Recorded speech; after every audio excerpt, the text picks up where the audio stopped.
मैं भारत को भारतीयता की मान्यता के आधार पर फिर से खड़ा करना चाहता हूं, उस काम में लगा हूं। अब तीसरी किस्सा बताता हूं कि चूंकि वहां ठंड बहुत है तो सब्जी नहीं बन सकती। सब्जी पकेगी कैसे? बॉइलिंग पॉइंट चाहिए ना, उबाल का तो बिंदु चाहिए। दाल को पकाना हो तो दाल नहीं पकेगी, सब्जी बनानी हो तो सब्जी नहीं पकेगी। तो वहां क्या होता है, सभी सब्जियां डिब्बे में बंद होके आती है और डिब्बे बंद सब्जियों को प्लेट में निकाल के वो खाते हैं। अब डिब्बा बंद सब्जी की विशेषता यह है कि उसमें नमक मिला के नहीं डाल सकते डिब्बे में, नहीं तो खराब हो जाती है, तो नमक ऊपर से मिलाना पड़ता है।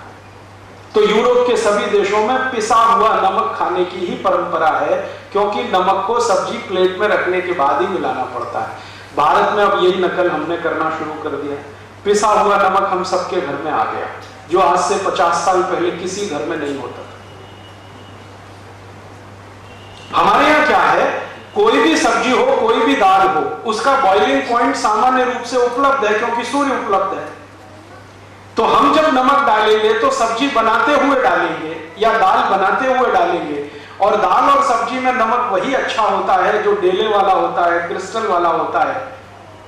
वो डाल के अगर आप सब्जी बनाएंगे तो तासीर है दूसरी, और ये जो पिसा हुआ नमक डालेंगे तो बिल्कुल तासीर बदल जाएगी। और ये छोटी छोटी बातें जैसे ही बदलना शुरू करती हैं तो फिर बीमारियां आपके शरीर में घर करना शुरू करती हैं। मैं आपको एक छोटी सी बात बताता हूं, जो पिसा हुआ नमक खाना आप शुरू कर दीजिए, अपने ही घर में एक एक्सपेरिमेंट कर लीजिए।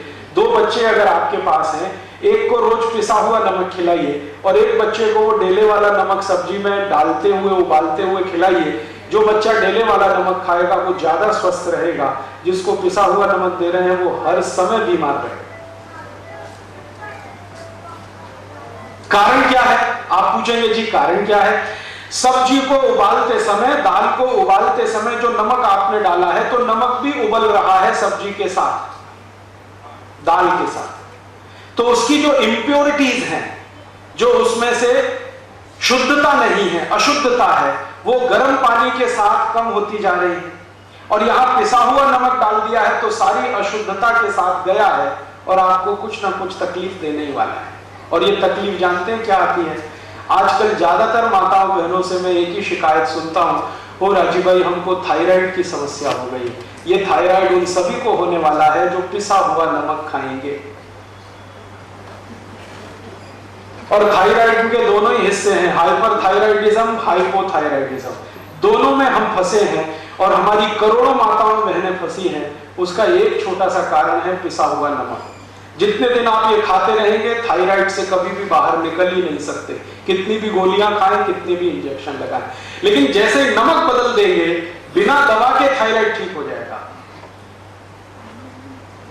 मेरे पास बहुत सारे पेशेंट आए थायराइड के, ज्यादातर माताएं आती हैं, क्योंकि उनको थायराइड की समस्या पुरुषों की तुलना में ज्यादा होती है सेंसिटिविटी के कारण। तो वो आती है शिकायत लेके, क्या बताएं इतना थायराइड बढ़ा हुआ है, फिर मैं ये गोली खाती हूं तो शरीर और बढ़ रहा है, मोटापा बढ़ रहा है।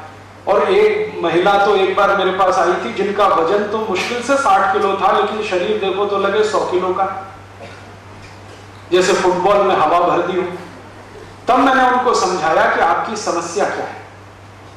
उनके समझ में आ गया। मैंने कहा बस कल से आप ऐसा करो, नमक बदल दो, पिसा हुआ नमक खत्म कर दो, डेले वाला लाओ। वो बहन जी ने शुरू किया है, अभी 8 महीने हो गए हैं, वो बराबर हो गई। 58 किलो वजन है, वैसा ही शरीर है। और वो कहती है अब मुझे थायराइड की समस्या नहीं है।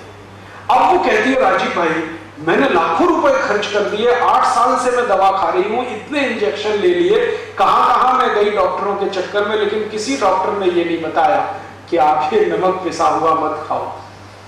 मैंने कहा उन्होंने नहीं बताया, उसके पीछे कारण दूसरा है। कारण ये है कि अगर आप ठीक हो जाएंगी तो डॉक्टर का धंधा कैसे चले?